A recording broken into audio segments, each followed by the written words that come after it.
teman-teman semuanya, kita dari Sematak Podcast.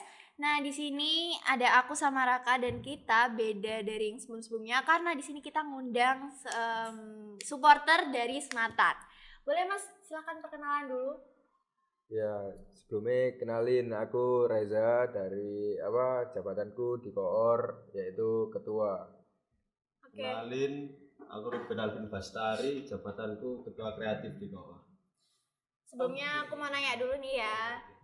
Apa kabar Mas sebelumnya? Agak nggak fit tapi nggak apa-apa ya. Oke, nggak apa-apa, stay strong ya. Kurang enak badan lah ya. Supporter di Sematak tuh apa sih Mas namanya? Supporter di Sematak itu ya namanya Ultra Sematak Madness. Ultra Sematak Madness. Ya. Arti Jadi dari itu, makna dari itu. Ultra Sematak Madness yaitu kalau diartikan dalam bahasa Inggris ya, madness itu artinya kegilaan. Nah, bukan berarti kita gila loh ya. Iya, oke. Nah, intinya dari kegilaan itu yaitu kayak kita itu gila dalam mendukung sekolahan tercinta. Oh, oke. Gitu. Saking semangatnya. Ya. Oke. Saking semangatnya sampai jadi gila gitu. Iya. Kalau ultrasnya sendiri itu dari mana? Ultrasnya sendiri itu kita itu udah dari sebutannya kita lihat dari supporter luar negeri. Basisnya gitu ya. Basisnya dari Itali. Dan nama Ultra sendiri itu udah turun temurun dari alumni Koor. Berarti emang udah dari dulu banget ya? Udah Itu dari kalau dulu. boleh tahu dari kapan sih Koor itu? Koor Berdiri di berdiri di Sematak itu 2014. 2014. Berarti sekarang udah berapa tahun? Aku lupa matematika. 8 tahun. 8 tahun. Generasi Keren. ke-8. Berarti terus kemarin sempat ada DBL kan ya Mas? Iya. Terus sebelum DBL tuh ada yang di Hasta Brata? Ya, event Iya. Hasta Brata. Iya itu. Mungkin event pertama dari angkatannya Mas Budi. Oh iya, kebetulan di event pertama kita itu di match Hasta Brata, yaitu match basket ya. Setelah ada corona itu event pertama yang kita ikutin dan pertama kali tribun buat anak-anak Sematak setelah corona. Berarti setelah 2 tahun itu ya? Ya, setelah Oke. 2 tahun. Terus pertama kali tribun itu gimana rasanya? Yang pasti Masnya juga boleh ngomong dong Mas. Gimana ya? Jangan diem aja Mas. pertama kali tribun, yang namanya pertama kali kan pasti bingung semua lah, nervous lah ya. Masih demam panggung gitu, deg-degan pastinya. Tapi mau gimana lagi, kalau kita nggak mencoba memulai kan nggak tahu rasanya gimana gitu. Iya benar. Oke, aku pengen tanya-tanya yang di DBL aja nih. Oke, Itu DBL. hitungannya DBL itu event besar ya? Hitungannya Event besar gitu. DBL itu event terbesar di Surabaya Besar di Surabaya. dan mungkin se-Indonesia ya, pusatnya basket lah hitungannya. Oh, kalau misalnya selain basket belum ada ya? Semuanya kayak futsal. Ada mungkin cuman ya dari kampus-kampus gitu eventnya. Koornya juga keluar. Iya. Tetap kalau semisal dari dari kampusnya nyuruh ada supporter ya kita tetap ngadain berangkat buat nge-support tim futsal kita. Tapi kalau misalnya kampusnya nggak minta supporter berarti nggak gitu. Ya, ikut. nggak berangkat. Oke. Jadi ikut ketentuannya dari yang nyelenggarain Karena event mungkin itu. nggak ada tempat ya kan. Oh iya sih Supporter bisa juga. jadi Bisa sih. juga. Cuma lapangan kan nggak ada tempat buat supporternya. Oke. Terus yang Hasta Brata kemarin sempat ada koreo nggak sih? Kan DBL kan ada koreo nih. Ya, Nggak ada ya? Pertama, Ada. match pertama Iya, match pertama. itu ada koreo. Oh ada. Yang kedua? Nggak ada. Nggak ada. Kenapa? Kedua ya karena kita bikin buat yang pertama aja. Karena fokus yang match Iya. pertama kali anak Karena juga juga matchnya itu kan nggak sekali 2 kali, itu 4 kali dan harinya berturut itu urut. Oh iya sih pasti capek sih. Iya. Terus yang di DBL boleh dong ceritain koreonya gimana? Kayak yang dijelasin di koreonya pertama apa nih, gitu. pertama. Yang match pertama itu kita ngangkat 3D banteng ya. Oke, mungkin editor bisa tampilkan. Iya sip. Banteng. Ya. Banteng itu kan gambarnya itu konsepnya dia kayak jatuh tapi mau berdiri lagi. Oh, oke. Keren Jadi- ya. Jadi seolah itu kayak kita itu banyak kegagalan, banyak jatuhnya tapi kita tetap berusaha. Oke. Aku mau nanya dulu nih. Kan Ultras Matak Madness ini kan maskotnya banteng. Kenapa Iya. banteng? Kenapa ya? Ya itu mungkin Tradisi. iya udah dari dulu Oh, ya. turun-turun. Iya. Iya, iya. Oke, sip. Kita cuman nerusin aja. Hmm. Soalnya banteng udah jadi apa ya? Ikon lah dari Sematak sendiri gitu. Oke. Kalau boleh tahu nama maskotnya apa sih mas? Kan ada 2 tuh. Iya, Ya, yang iya. pertama itu soalnya ada 2 maskot ya. Yang pertama itu namanya Stier, itu udah dari dulu, udah lama banget itu. Nah, yang kedua ini maskotnya baru hitungannya, masih baru tahun kemarin, itu baru muncul, namanya Basma. Basma sendiri kepanjangannya adalah Banteng Sematak. Oke. Terus balik lagi ke koreo yang tadi, kita kan lagi bahas koreo tadi ya. Itu bikinnya berapa lama dan susah apa sih bikin koreonya? Gimana ya? Dari match yang pertama Iya, ya. match pertama. pertama itu kita bikin 4 hari. 4 hari. 4 hari. Itu full nonstop atau kayak istirahat? Full ya? Full. Itu hari sekolah gak sih? Iya. Itu kan hari sekolah ya. Jadi kalau pulang sekolah gitu Mas pulang. ada yang langsung pulang dulu mungkin ganti baju, makan gitu ya. Ada yang pulang sekolah masih seragaman langsung bikin. Itu yang bikin tim kreatifnya aja atau semua anggota koor? Satu anggota koor. Oh, Semua. Semuanya. oke. Jadi kalau ngerjain koreo itu semuanya harus ikut, terutama yang laki-laki. Karena kalau bukan yang laki-laki siapa lagi yang bikin itu? Iya sih. Dan itu Korea juga pasti besar ya. Nah, Itu ini nggak sih kayak ngeluarin biaya nggak sih mas? Oke, sebelum aku potong sebelum dari itu Mas Ruben ya, Iya. yang di ketua kreatif itu Mas Ruben yang gambar sendiri atau gimana? Kalau misalnya kayak desain itu kita nyari referensi ya. Itu juga dirembuk bareng-bareng kok. Terus habis itu desain di kainnya itu juga bareng-bareng gitu. Gitu. Iya. Jadi nggak cuman hanya tim kreatif aja yang Enggak. mikir gitu, enggak ya. Jadi dirembuk bareng-bareng gitu. Oke. tapi inti dari ide konsep pertamanya ya dari kreatifnya. Baru nanti disalurin ke anggota-anggota yang lainnya. Oke. Biaya. Biaya. Biaya. Biaya buat Yang koreo yang pertama. pertama itu ya, buat DBL yang pertama itu kisaran 3 sampai 3,5 juta. Dan itu pakai uang biayanya anak koor sendiri ya? Iya. Bukan dari sekolah mas. Bukan. Berdiri sendiri. Dari mas kita. Buat sekolah mungkin bekal. Enggak apa-apa. Pak Ecep. Oke, Pak Ecep, Pak. mohon Pak. Ya silakan. Nanti Buat Pak Ecep ya. Yo Pak ya. Oke. Oke, langsung saja yang kedua. D2 hari kedua. Match kedua. DBL yang kedua. Yes. Yang kedua itu kan kalau tak lihat-lihat ya, aku sebagai seorang supporter ikut mendukung dari belakang tribun itu besar banget itu. Iya benar. Ini gimana mas? Gimana mas? Kalau match yang kedua itu kan udah lebih tahu ya kira-kira ukurannya. Belajar Iya. dari match yang pertama. Iya. Kalau yang match pertama itu kan bantengnya kayak kecil gitu kan. Iya. Karena masih belum ada perkiraan lah. Terus match yang kedua itu udah mulai bisa ngira-ngira. Itu nggarap Berapa lama? seminggu aja. Seminggu. Seminggu. Sebesar itu seminggu. Seminggu. Semua itu. Seminggu sebelum match. Seminggu sebelum match. Seminggu Iya. sebelum match. Kok bisa sempet ya? Itu pas pulang sekolah juga kerjainnya. Pulang sekolah terus sempet ketemu weekend juga kan itu. Jumat, Sabtu, Minggu itu anak-anak banyak yang 3 hari itu nginep. Nginep di Iya. Sampai sekolah. nginep itu nginep di mana? Di sekolah atau di? Ada tempat kita. Ada tempat. Indoor gitu ya. Oh, gitu. Itu ngerjainnya di mana? Kalau boleh tahu. Kalau nggak dibolehin ya udah nggak Rumah. apa-apa. Kayak hall gitu sih. Oh di hall. Iya. Oke.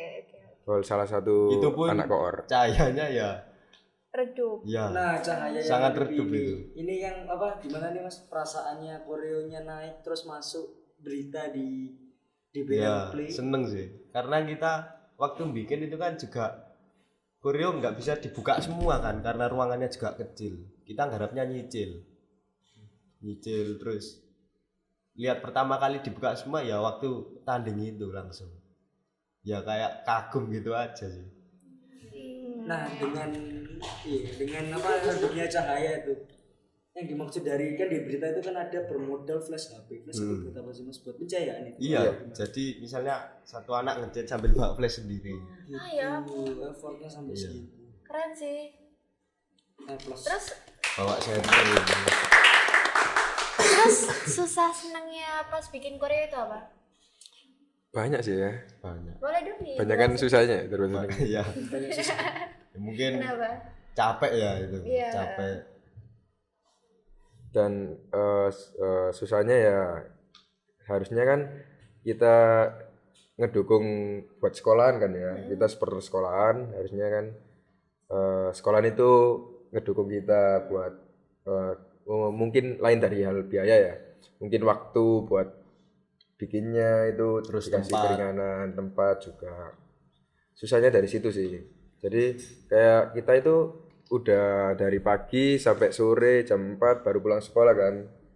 Itu pas pulang langsung kita ngerjain koreo tadi. Sampai malam, sampai jam 1, jam 2. Udah selesai masih lanjut diulang-ulang gitu terus sampai koreonya selesai. Kalau senangnya? Senengnya ya. Waktu keangkat ya. Iya sih. Keangkat itu lega lah. Wih, Sukses ya, Mas, ya? Iya. Ih seneng banget mas ya. itu ada mikir kayak iki iso nggak ya, iki bisa nggak ya? Iya. Ya, Pasti. kayak ragu-ragu gitu. Yang Kratosnya yang orang gondol itu koreo 3D-nya. Iya, tahu, Match tahu. kedua. Orang bener mungkin ya. Itu Kratos itu karakter dari game ya, Jayo. Iya. God Aku of War. kira malah ini tahu dewa yang ini yang di air itu loh, tau nggak sih? Aku Oh, kira bukan itu. Yang ada panahnya itu kan. Iya itu, Bukan itu. bukan. Itu garap yang Kratosnya itu 4 hari aja ya. Kratos sendiri kan. Oh ya, buat Kratosnya sendiri itu 4 hari dan sisanya 3 harinya itu yang background, yang laut itu tadi. Background sama tulisan standing for pride-nya itu. Oh iya iya. Itu Hamil 3 itu. Kalau boleh diceritain sih mas, cara membuat koreonya itu Iya. yang paling susah aja deh, yang paling susah Bagian itu pas susah. bagian apa? Sketsa. Sketsa. Karena kita sketsa, kalau sketsa beda tempat ya sama ngecat. Kita harus nyari tempat yang bisa kebuka semua kayaknya. Iya oke. Kalau kemarin di mana mas? Kita nyari kayak lahan kosong sih itu buat nyeketsanya. Itu berproses berapa hari sketsanya? Sketsa itu 1 sampai 2 hari nggak sih? gak sampai Dicicil. setengah hari. Malam tok Mas. iya. Cepet ya berarti. Malam pulang sekolah Hitungannya cepet. dari jam 7 sampai jam 12 malam itu jadi sketsanya. Karena sketsa kita cuma pakai spidol kan. Termasuk cepet dong. Cuman pakai spidol. Cuman bermodal spidol. Nah terus kalau semisal salah gimana itu? Iya. Ya, kan masih ada kertas lagi nggak Iya. sih? Iyalah. Ya, kalau Kertas lagi. kalau spidol salah itu Masih nggak bisa. apa-apa karena bisa ditutup pakai cat nanti. Kalau di cat nggak kelihatan. Kan kita juga nggak apa ya. Kalau di ngaplikasiin ke kain buat spidol itu nggak masalah buat salah atau coretan itu. Itu misalnya salah garis ya, itu bisa disilang bikin garis yang baru. Karena kalau udah jadi sketsanya ditimpa cat itu udah hilang. Gitu sih. Oke, terus apa lagi Kak? Oke kita ngomongin ngatur masa segitu banyaknya di DPR. Itu gimana mas? Mungkin ya ada bagiannya sendiri atau Ya, ada bagian ada sih korlap ya. Ya cerita dari anak-anak korlap ya. Korlap itu apa sih? Korlap itu Koordinator lapangan. Oh. Jadi udah ada apa ya divisinya masing-masing buat ngatur semua itu. Dan buat ngatur masa tadi ada divisi korlap. Itu ya buat ngatur masanya, buat barisannya gimana, itu dari korlap semuanya. Oke. Itu selain korlap ada divisi apa aja? Di koor itu banyak sih divisinya, ada korlap, perkusi, habis itu kreatif, Giant Flag. giant flag. Udah. Udah, itu buat yang apa ya? Tertulis aja ya. Maksudnya kayak bisa dimasukin anggota-anggota biasa. Kalau Mas Reja termasuk apa, Mas? Aku termasuk ketua, jadi nggak apa ya, divisinya nggak milih sendiri gitu. Jadi dipilihin sama angkatan-angkatan sebelumnya gitu. Kayak dapat jabatan gitu. Mungkin karena tanggung jawabnya atau apa ya. Tapi bisa nggak kalau misalnya milih divisi ini, tapi pingin ikut divisi lain gitu? Bisa sih, Bisa. bisa. Di awal Di awal. kita bisa nyoba semuanya. Gitu. Nanti Tapi pas pertandingan nyamannya di mana, ya kita bisa menekuni divisi itu. Iya sih, biar nggak bingung juga. Nggak apa ya, nggak maksa juga buat harus ikut divisi ini, divisi ini. Jadi terserah mereka mau ambil divisi apa, senyaman mereka, sebisa mereka. Oke, siap. Kalau dapat paksaan kan jadinya nggak enak gitu. Iya. Oke. Nah, untuk kedepannya nih pesan dan kesan untuk Ultras Matak Madness.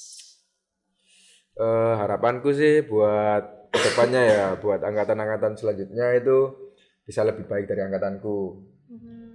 Bisa lebih humble ke masa-masa anak-anak Sematak, bisa lebih berbaur ke semuanya, mungkin di luar sekolah juga sama supporter-supporter lainnya, perbanyak koneksi lah.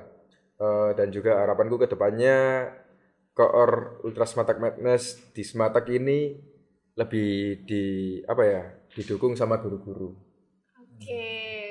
terutama masalah perizinan. Sempat ada problem sama masalah perizinan ya? Pernah, Sama berarti. banyak sih.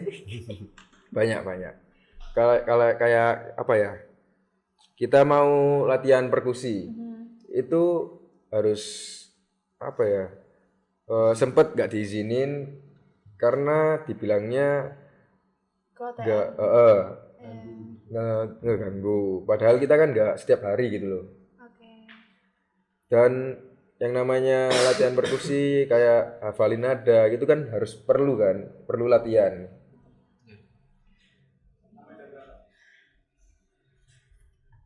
Terus ada ini lagi nggak sih pesan mungkin buat guru atau buat yang lain? Pesan Kan tadi kan Mas Ruben kan sempat mention Pak Ecep, ya Apa kan? buat Pak Ecep? Ya boleh mungkin kasih pesan buat Pak Ecep. Ya, Siapa mungkin- tahu Pak Ecep nonton. Mungkin untuk guru-guru dulu ya. Ya. Koor itu nggak nakal kok. Oke. Koor itu kegiatannya positif. Koor itu pengen buat anak-anak Sematang itu lebih bisa mendukung olahraganya kayak basket, futsal. Terus ya mungkin buat perizinan tempat sama dana mungkin ya. Oke. Bisa diperlancar lah. Iya benar. kalau dana sih nggak begitu dipermasalahin ya kalau anak koor ya. Mungkin perizinan tempat sama izin ke promosi ke kelas-kelasnya itu dipermudah lagi. Bukannya tadi sempat promosi ya, Mas? Ya, buat sekarang udah lebih lancar lah ketimbang dulunya tuh. Oke, Nah, terakhir. tadi bilang kegiatan positif di Koor. Selain ribun-ribun bikin virus segala macam, apa sih kegiatan positif lainnya, Mas? Jadi koor ya, selain ngedukung tim olahraga ekskul olahraga di Sematak, kita juga bisa ngadain acara-acara selain di sekolahan ya, kayak bagi-bagi takjil kalau di bulan puasa, terus sama sahur on the road kayak gitu. Jadi koor gak sekedar supporter yang ngedukung buat tim olahraga Sematak aja sih, bisa ikut bantuan galang dana gitu. Jadi gak semuanya di dalam sekolah gitu. Oke. Aku mau nanya satu lagi nih, Mas. Koor itu termasuk ekskul atau organisasi? Mungkin banyak banget yang bingung, termasuk aku sendiri juga masih agak bingung sih. Koor jadi itu lebih ke organisasi ya, mungkin kayak OSIS gitu. Oke. Terakhir. Satu kata buat angkatan Koor selanjutnya. Semangat, jangan loyo. Jangan ya. Siap. Jangan 5L. Lebih apa ya? Lebih dijalin lagi koneksinya sama satu angkatan. Lebih apa ya? Lebih totalitas lah buat koor. Dibentuk kekeluargaannya lagi. Jangan suka leye-leye. Oke, mungkin teman-teman nonton ada yang mau join Ultra Koor. Smartak Madness bisa hubungi siapa atau DM IG di mana? Bisa hubungi via DM IG DM-nya. Ultra Smartak Madness. Oke, sip. Mention ya, guys. Oke. Oke, mungkin itu aja dari kami. Terima kasih buat mas-mas Ya, Sama-sama. Yang udah nyempetin ya, hadir. semangat terus buat pertandingan-pertandingan besok. amin. Ya. amin. Sip. Oh iya, satu lagi. Apa tuh? Buat pertandingan-pertandingan selanjutnya, buat warga Sematak jangan lupa ikut Tribun. Siap. Soalnya masa sekolah cuma 3 tahun aja. Benar. Setelah itu kalian lulus, kalian jadi alumni bakalan beda rasanya kalau Kuliah kalian nggak ada Tribun Tribun. lagi. Ada, Iya. Ada nggak sih? Iya. tapi feel-nya beda. Lebih masa-masa SMA jangan dibuatin sia-sia lah. Oke. Udah gitu aja sih. Segitu aja guys. Makasih yang udah nonton. Jangan lupa nonton di nanti episode-episode selanjutnya. Like, comment, subscribe. Dadah.